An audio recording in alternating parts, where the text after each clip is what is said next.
Good morning, guys.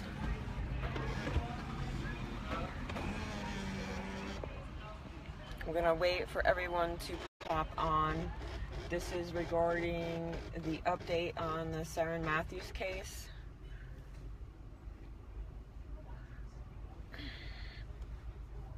When you jump on, say hi, send a heart, let me know you're here. Again, this is an update on Sherin Mathews.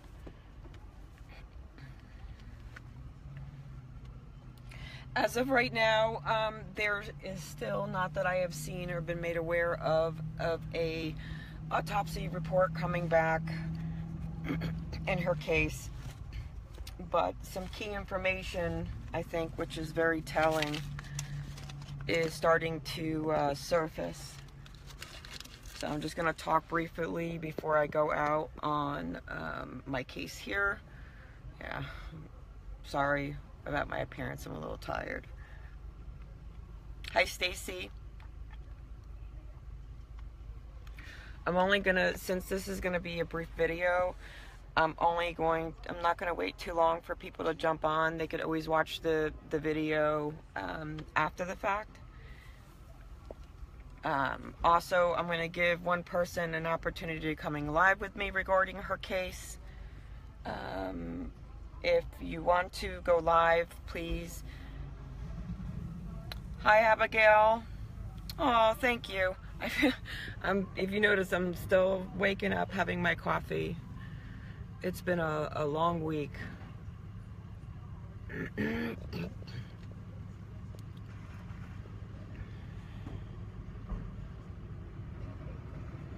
Good morning, Danette.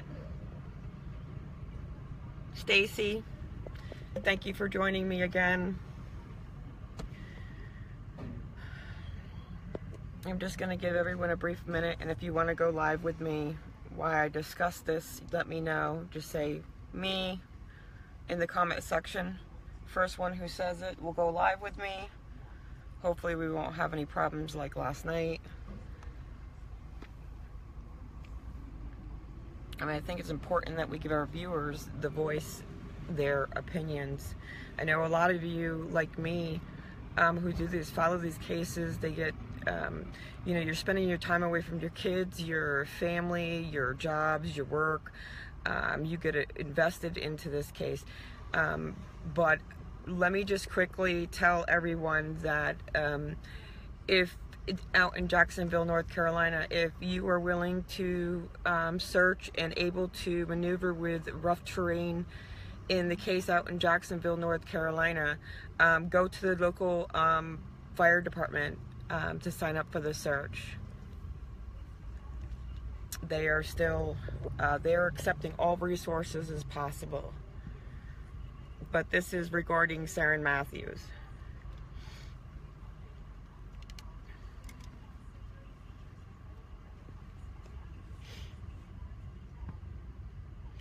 I don't know, from seeing this information kind of angered me. Like, it just seems like these systems are failing these poor little kids. And then, but yet I've seen cases where Division Youth and Family Services, and I'm going to tell it like it is. I'm not going to say sugarcoat it. Over prosecute people who actually is not really doing anything wrong with their children, but yet the ones that are actually being abused are the ones that are being neglected by the system. It's disgusting. And why the information bombshell that I'm going to give you guys, which is probably going to make you very angry, as well as it made me angry, that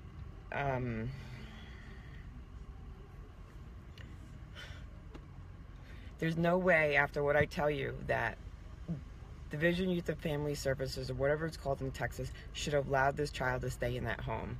And that's regarding Sherin Mathews' case.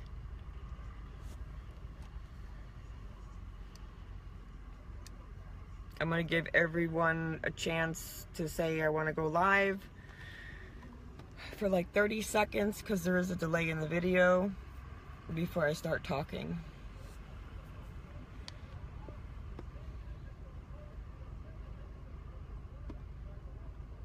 Yep, Stacy. And it's sad.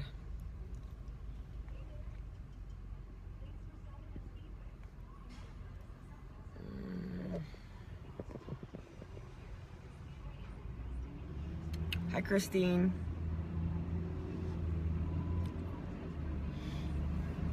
Good morning, Donna. It's morning. It's definitely morning.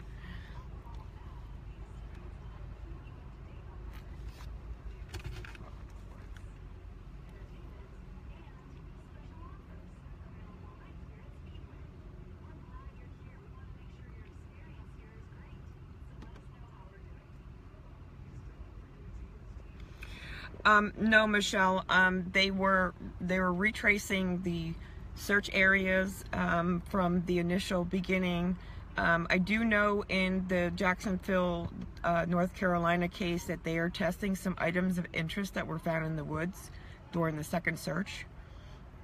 But as far as I'm aware, no body or remains have been found at this point. Hi, Christine. I think I tried calling you the other day. I got your text message. But this is regarding Sherin Mathews. Tiffany, you know, they probably did.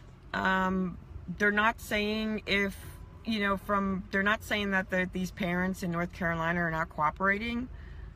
But it seems like to be a dysfunctional family. They're obviously having fights of custody over these kids. You're welcome, Michelle. Hi, Walter. Okay, so what we learned in the Sherin Mathews case, as you know, guys knows I was very involved in that case. They had announced during a custody hearing with the other child in the Sherin Mathews case in the home, the biological child, there was a child abuse expert doctor that testified stating that Sherin Mathews actually had several broken bones. Not only did she have several broken bones, this particular doctor had reported them just before all this has happened. And I'm wondering if, I do not know if it was due to the last involvement with the DPS that we had heard of them being involved in those cases months prior. My suspicions is yes. But this obviously failed, and why this failed, Sherin Mathews had several broken bones. And not only did she have several broken bones, they were in several stages of healing, to where it was determined that it could have not have happened before she was in the custody or adopted by the Mathews.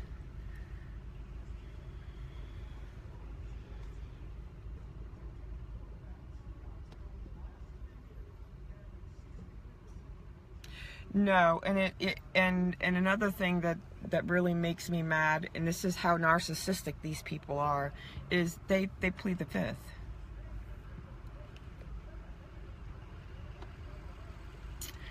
I don't think we're really gonna know.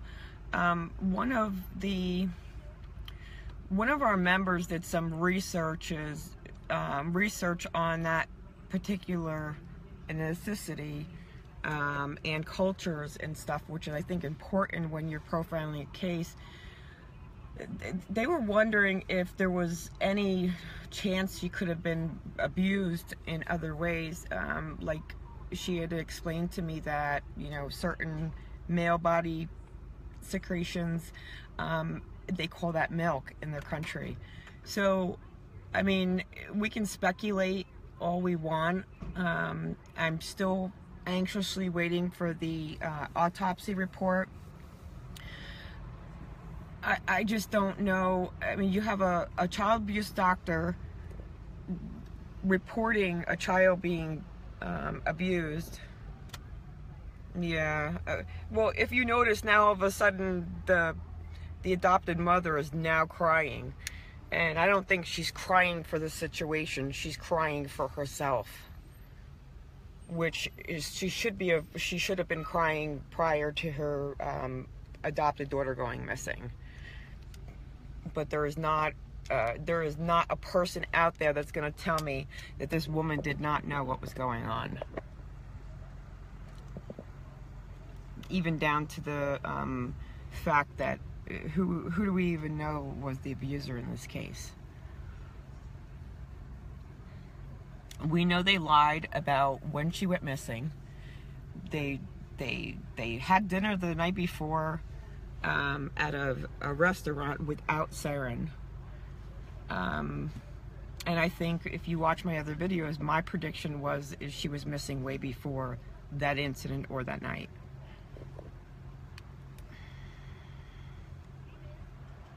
Yep. You're right, Joan.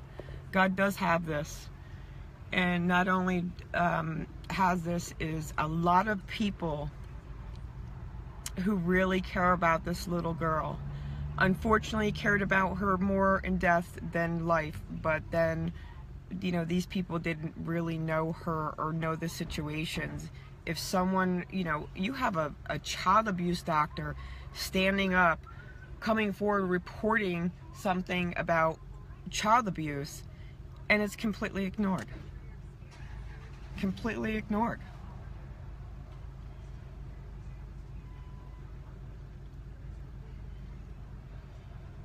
I know a lot of people are sending me, it was nice of people in Texas sending me pictures of her memorial, and I appreciate that, knowing that I can't physically be there.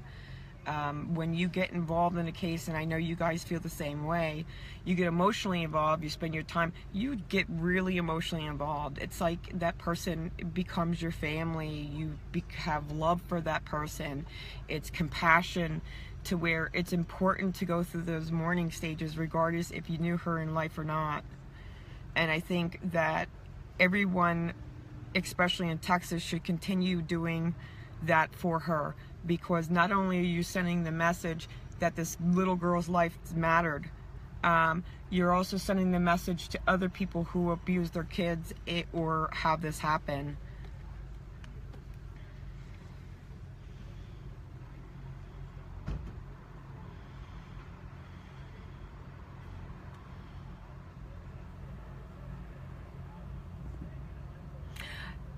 Abigail, that's funny that you say that, and I really question the motive of why they even adopted her in the first place. I don't know if you caught that. I mean, it looked clear that they could still have kids. I mean, I know people who have biological kids adopt, you know, a child, or who could have kids adopt a child. But under the circumstances of what we know, there's a lot of things that just does not add up for me, and why this was even able to happen. And not only is this going to hurt chances of other adopted kids getting placed in actual good homes.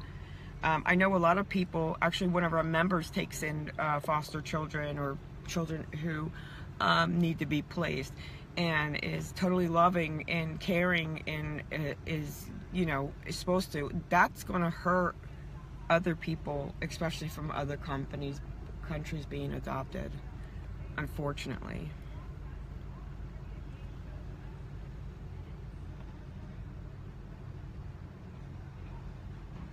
Exactly, Joan.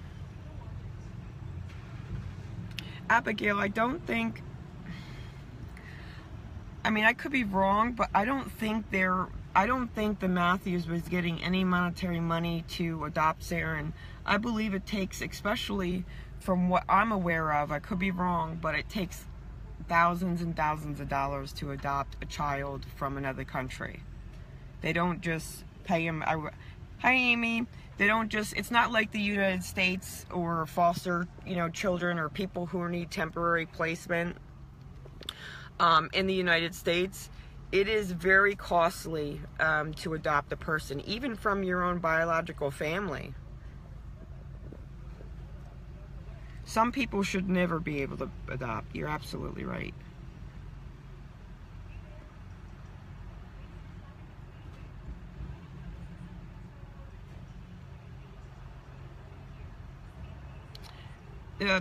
Christine, they were adopted. I mean, Sherin was actually officially adopted. And at some point, I need you to call me today. I need to talk to you regarding something. And that's to Christine, if I'm talking to the right person. But I do have to get off of here. I'm getting ready to go out on a case here. Thank you guys again. I will give you an update. And for all of you who are sending me pictures of her memorial, I really appreciate it. And I enjoy knowing that you guys care about me enough to send it to me. It really means a lot. You know, I work day and night behind the computer on her case and sending recommendations and stuff to law enforcement. And I got emotionally involved as much as same as y'all did, you know. So it's important, since I couldn't be there, and actually put something on her memorial, which I would have loved to.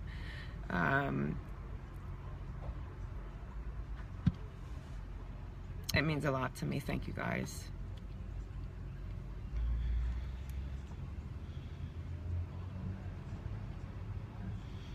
Absolutely, Stacy. You have a nice day too, Tara. You guys have a great day. Christine, please call me, and I will let you guys know some updates when we get back, or when I'm able to come back on live.